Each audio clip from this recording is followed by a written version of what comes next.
ನಮಸ್ಕಾರ ರಿವ್ಯೂ ಚಾನಲ್ಗೆ ಸ್ವಾಗತ. ನಾನು ಸೌಖ್ಯ ಗಾಂವ್ಕರ್.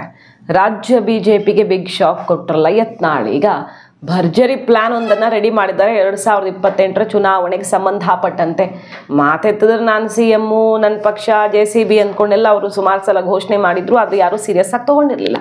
ಈಗ ಯತ್ನಾಳ್ ಮಾಡ್ತಿರೋದು ಏನು, ಹಾಗಾದರೆ ಯಾವ ರೀತಿ ತಂಡವನ್ನು ರೆಡಿ ಮಾಡಿದ್ದಾರೆ ಅನ್ನೋದು ಒಂದು ಕಡೆ. ಆದರೆ ರಾಜ್ಯ ಬಿಜೆಪಿಯಲ್ಲಿ ಅಧ್ಯಕ್ಷ ಕುರ್ಚಿಗೆ ಸಂಬಂಧಪಟ್ಟಂತೆ ಇಬ್ಬರು ಪ್ರಮುಖ ನಾಯಕರು ಡೆಲ್ಲಿಲಿ ಮಾಡಿರೋದೇನು, ಬಿಹಾರ ಚುನಾವಣೆ ಆದ್ಮೇಲೆ ಬರೀ ಕಾಂಗ್ರೆಸ್ ಅಲ್ಲಲ್ಲ ಬಿಜೆಪಿಯಲ್ಲೂ ಕೂಡ ಮಹತ್ವದ ಬೆಳವಣಿಗೆ ಆಗತ್ತೆ ಅನ್ನೋ ವಿಚಾರ ಮುಂಚೂಣಿಗೆ ಬಂದಿರೋ ಹೊತ್ತಲ್ಲಿ ಈ ಇಬ್ಬರು ನಾಯಕರು ಹೈಕಮಾಂಡ್ ಲೀಡರ್ಸ್ನ, ವಿಶೇಷವಾಗಿ ಅಮಿತ್ ಶಾ ಅವರ ಬಳಿಯೇ ಹೋಗೋ ತನಕ ಡೆಲ್ಲಿ ಕಾರ್ಯಾಚರಣೆ ನಡೆಸಿದ್ದಾರೆ.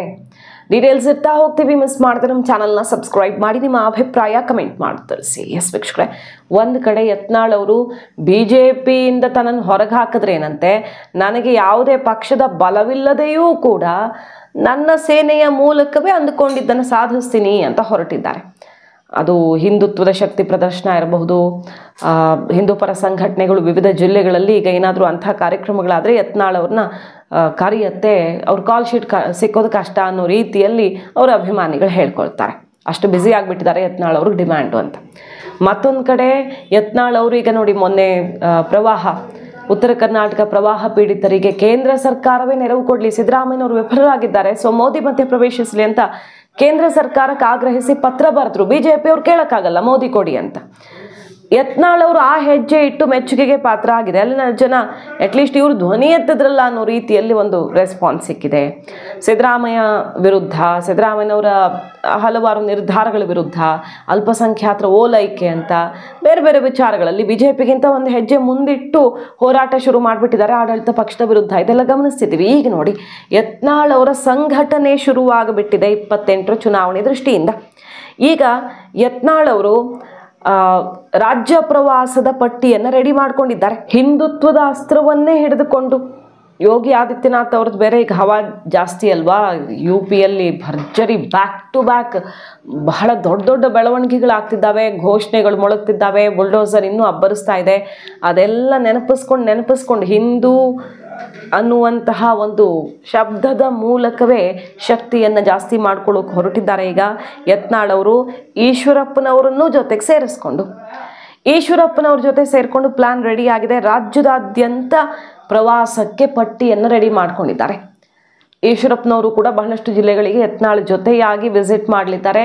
ರಾಜ್ಯ ಪ್ರವಾಸ ಮತ್ತು ಯಾವ ಬಗೆಯ ಸಂಘಟನೆ ಅಂದರೆ, ಪಕ್ಷಕ್ಕೆ ಓಟ್ ಹಾಕಿ ಅಂತಾರ ಅವರು, JCB ಪಕ್ಷ ನಂದು ಓಟ್ ಹಾಕಿ ಅಂತಾರ, ಅಥವಾ ತನ್ನ ಬಳಿ ಇಷ್ಟು ಜನ ಇದ್ದಾರೆ ಅಂತ ಪ್ರಚಾರ ಮಾಡ್ತಾರ, ಈಗಾಗಲೇ ಚುನಾವಣೆಗೆ ನಿಲ್ಲಿಸೋದಕ್ಕೂ ಕ್ಯಾಂಡಿಡೇಟ್ಸ್ ರೆಡಿ ಮಾಡ್ಕೊಂಡಿದ್ದಾರಾ, ಇದೆಲ್ಲ ಕುತೂಹಲ. ಒಂದೊಂದು ಜಿಲ್ಲೆಯಲ್ಲೂ ಕೂಡ ತನ್ನ ಶಕ್ತಿ ಏನು ಅಂತ ತೋರಿಸೋದಕ್ಕೆ ಈಗ ಯತ್ನಾಳ್ ಅವರು ಹೊರಟಿದ್ದಾರೆ.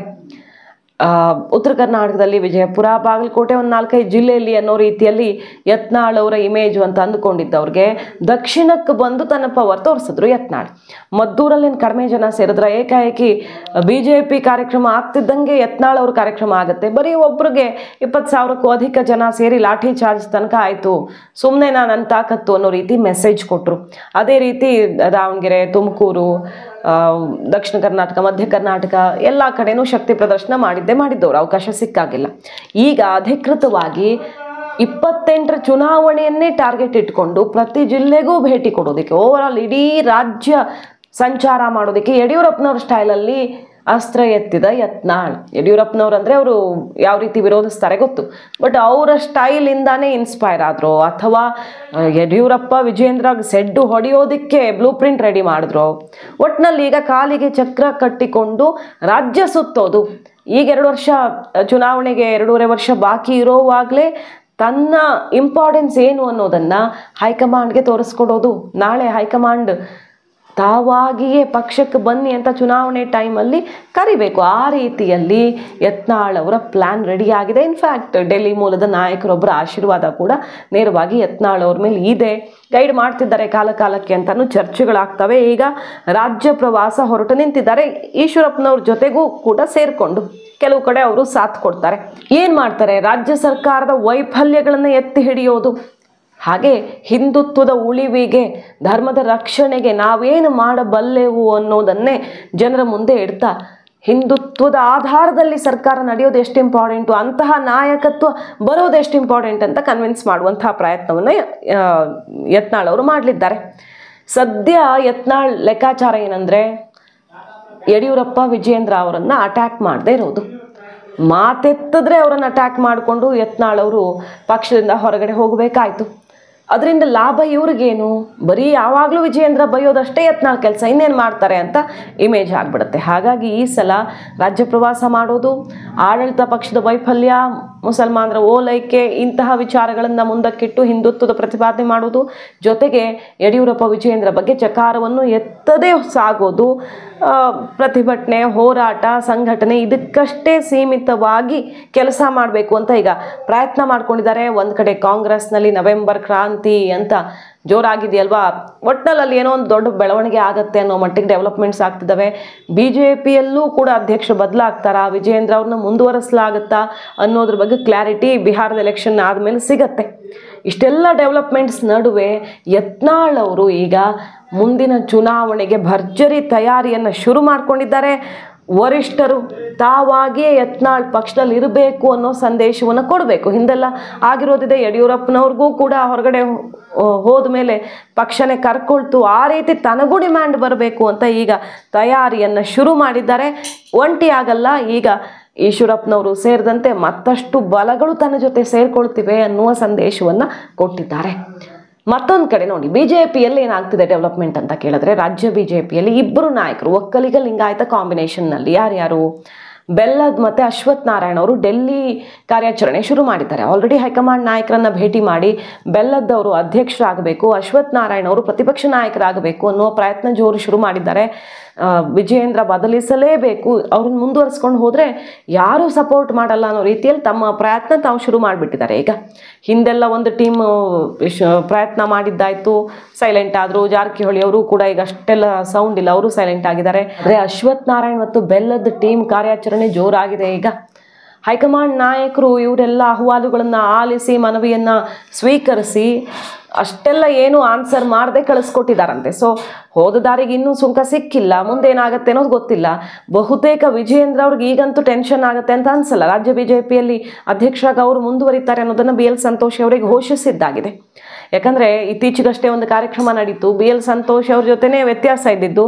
ಬಟ್ ಹೈಕಮಾಂಡ್ ಪ್ಲ್ಯಾನ್ ಬೇರೆ ಏನೋ ಇದೆ, ಮೈತ್ರಿ ಆಧಾರದಲ್ಲಿ ಚುನಾವಣೆ ಲೆಕ್ಕಾಚಾರ ಆಲ್ರೆಡಿ ರೆಡಿ ಆಗಿರೋದ್ರಿಂದಾಗಿ ಬೇರೆ ಏನೇನೋ ಈಗ ಮಾಡೋದಕ್ಕಂತೂ ರೆಡಿ ಇಲ್ಲ. ಮುಂದೇನು ಮಾಡ್ತಾರೆ 2 ವರ್ಷ ಆದಮೇಲೆ ಅನ್ನೋದು ಈಗ ಗೊತ್ತಿಲ್ಲದಿರೋ ವಿಚಾರ. ಸದ್ಯಕ್ಕಂತೂ ವಿಜಯೇಂದ್ರ ಅವ್ರಿಗೆ ಗ್ರೇಸ್ ಮಾರ್ಕ್ಸ್ ಕೊಟ್ಟು ಅವರನ್ನು ಮುಂದುವರಿಸೋ ಪ್ಲ್ಯಾನ್ ಇದೆ ಅನ್ನೋದು BL ಸಂತೋಷ್ ಅವರ ಅನೌನ್ಸ್ಮೆಂಟಿಂದ ಕ್ಲಿಯರ್ ಆಯಿತು. ಯೋಗಿ ಆದಿತ್ಯನಾಥ್ ಅವರು ಬಂದಾಗ ಅವ್ರಿಗಿನ್ನೂ ಸಣ್ಣ ವಯಸ್ಸು, ಈಗೇನು ಮಾಡ್ತಿದ್ದಾರೆ ಯೋಗಿ ಆದಿತ್ಯನಾಥ್ ನೋಡಿದ್ದೀರಲ್ವಾ. ಮತ್ತು ಚಪ್ಪಾಳೆ ಬೇರೆ ಹೊಡೆಸಿದ್ರು ವಿಜಯೇಂದ್ರ ಅವ್ರಿಗೆ ಎಲ್ಲರಿಂದ. ಯಾಕೆ, ಲಿಂಗಾಯತ ಧರ್ಮ ಅಂತ ಬರೀರಿ ಅಂತ ಕೆಲವರೆಲ್ಲ ಶುರು ಮಾಡಿರುವಾಗ ಜಾತಿ ಗಣತಿಲಿ ಹಿಂದೂ ಧರ್ಮ ಅಂತ ಬರೀರಿ ಅನ್ನೋ ಸ್ಟ್ಯಾಂಡ್ ತೊಗೊಂಡಿದ್ದಾರೆ ವಿಜಯೇಂದ್ರ. ತುಂಬ ಒಳ್ಳೆ ಕೆಲಸ ಮಾಡ್ತಿದ್ದಾರೆ ಅಂತ BL ಸಂತೋಷ್ ಅವರೇ ಹಾಡಿ ಹೊಗಳಿ ಅಟ್ಟಕ್ಕೇರಿಸಿ ಅವ್ರಿಗೆ ಚಪ್ಪಾಳೆ ಹೊಡೆಸಿ ಅಧ್ಯಕ್ಷರಾಗಿ ಕೆಲಸ ಅವ್ರ ಜೊತೆ ನಾವೆಲ್ಲ ಮಾಡಬೇಕು ಅನ್ನುವಂಥ ಸಂದೇಶ ತನಕ ಕೊಟ್ಟಿರೋದ್ರಿಂದ ಅದು ಸುಮ್ಮನೆ ಆಗಿರೋ ಡೆವಲಪ್ಮೆಂಟ್ ಅಲ್ಲ, ಹೈಕಮಾಂಡ್ ಕೊಟ್ಟಿರೋ ಸಂದೇಶ. ಬಟ್ ಅಫಿಷಿಯಲಿ ಈಗ ಬಿಹಾರದ ಎಲೆಕ್ಷನ್ ಮುಗಿದ ಮೇಲೆ ಅದಕ್ಕೆಲ್ಲ ಕ್ಲಾರಿಟಿ ಸಿಗುತ್ತೆ.